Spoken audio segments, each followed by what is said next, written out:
آج دیکھیے جو کچھ ہوا، حوالہ نہیں دینا چاہتا تھا لیکن بات آ گئی تو دو لفظ میں کہہ دیتا ہوں۔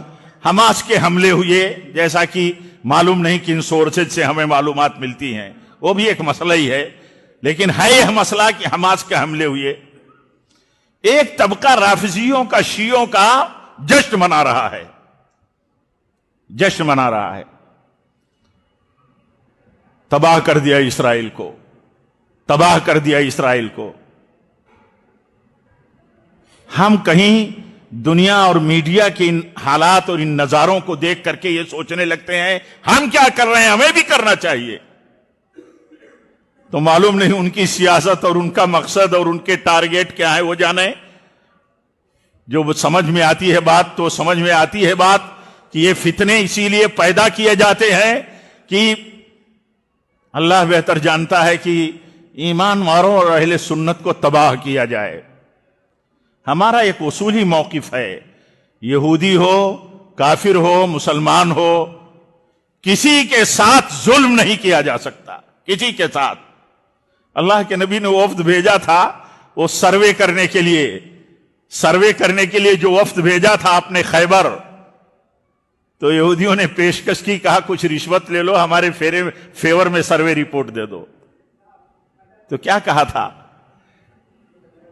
کہا ہم اس شخصیت کی طرف سے آئے ہیں، آپ کا حوالہ دیا، اور تم بدترین لوگ ہو، تم تو انبیاء کے قاتل ہو، لیکن اس کے باوجود ہم تمہارے ساتھ انصاف کریں گے، انصاف کریں گے۔ اگر نا انصافی کہیں ہوتی ہو تو قابل مذمت ہے، اور درندگی اگر یہودیوں اور اسرائیل کی طرف سے ہو تو وہ کیوں نہیں قابل مذمت ہے؟ لیکن میں یہ کہہ رہا ہوں کہ آپ اور ہم جس طرح جن حالات میں ہیں، ہمارا ایک موقف ہونا چاہیے کہ ہم ایک قیادت میں ہیں، ایک لیڈرشپ میں ہیں، اپنے علماء کے پیچھے چلنے کے لیے شریعت کی طرف سے، عقل کی طرف سے پابند ہیں، تو ہمیں اپنے علماء کی رہنمائی اور ان کی ترتیب کے مطابق ہمیں چلنا چاہیے۔ ہمارے علماء بولیں گے، جو ضرورت آپ کی ہوگی ہماری ہوگی، اور علماء جب ہمارے بولیں گے، ہماری رہنمائی کریں گے، وہ اگر ذمہ دار ہیں وہ نہیں بولتے تو وہ ذمہ دار ہیں، آپ ذمہ دار نہیں ہو، ہم ذمہ دار نہیں ہیں۔ تو عرض یہ کر رہا تھا کہ بہت سارے موقعوں پر چپ رہنے میں بھلائی ہے، خاموشی نجات کا ذریعہ ہے، خاموش رہنا چاہیے، اور جذباتی باتیں کرنے والوں کے پیچھے بھاگنا نہیں چاہیے۔ آپ جانتے ہیں یہود سب سے بڑے دشمن ہیں، ان میں ایک بڑا طبقہ سب سے بڑا دشمن ہے اہل ایمان کا۔ یہ جب انبیاء کو قتل کرنے میں کوئی دریغ اور پرواہ نہیں کرتے رہے تو ایمان والوں کے لیے وہ کیا کرنے والے ہیں؟ اللہ تعالی ہدایت دے، اور ہم سب کو اس طرح کے حالات اور آج کے حالات میں اللہ تعالی ہمیں صبر پر مضبوطی سے قائم رہنے کی توفیق دے، مظلوموں کی اللہ تعالی مدد فرمائے، ظالموں کو اللہ تعالی پکڑے۔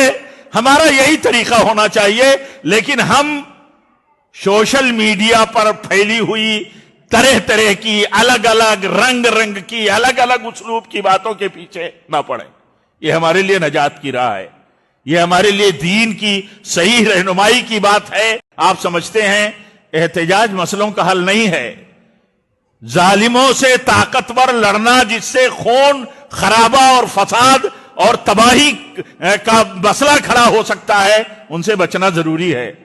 آپ سوچئے تاریخ اسلام میں امام احمد بن حنبل رحمۃ اللہ علیہ سے بڑی شخصیت، کتنی عظیم شخصیت، وہ امام تھے اپنے وقت کے، آج بھی ان کی امامت مسلم ہے دنیا میں، اہل اسلام میں۔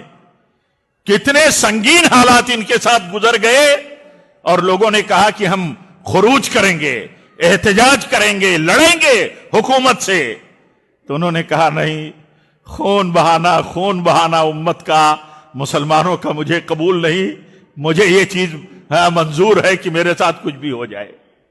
آپ سوچئے سارے مسلمان متفق ہیں ان کی عظمت پر، ان کی امامت پر، ان کی ثقافت پر، ان کے اعتبار پر، لیکن وہ کیا کہتے ہیں؟ میں تمہیں اجازت نہیں دیتا خروج اور بغاوت کرنے کے لیے۔ کیوں؟ یہ جان و مال کی تباہی، امن و امان کی بربادی کا راستہ ہے۔ میرے بھائیوں، اس لیے اس بات کو سمجھنا چاہیے، اور جو بھی اس سوچ کا ہو اسے اپنی نظر میں رکھنا چاہیے. وہ لوگ اپنی رائے بدلیں اور ہم اپنی نظر میں رکھیں کہ جو یہ راستہ چلتے ہیں وہ اسلام کے امت کے اہل علم کی رہنمائی سے آزادانہ راستہ ہے اور یہ خطرناک راستہ ہے. اور میں یہ سمجھتا ہوں کہ مسلمانوں اور ملت اسلامیہ کے دشمن یہی چاہتے ہیں کہ علماء سے آزاد ہو کر کے ایسی راستے پر چلو جس سے ان کو شکار بنانا، ان کو تباہ کرنا آسان ہو جائے. اس لیے اس کا خیال رکھنا بہت ضروری ہے. اللہ تعالی ہم سب کو سمجھ دے، ہم سب کو ثابت قدمی عطا فرمائے ہر طرح کے حالات سے. اللہ تعالی ہماری حفاظت فرمائے اور ہمیں اللہ تعالی ان لوگوں میں شامل کرے جنہیں سعادت مندی حاصل ہو، جو فتنوں سے محفوظ ہو. اور اگر کبھی اللہ تعالی ہمیں فتنوں میں ڈالے تو ہمیں صبر کی توفیق دے. دیکھیے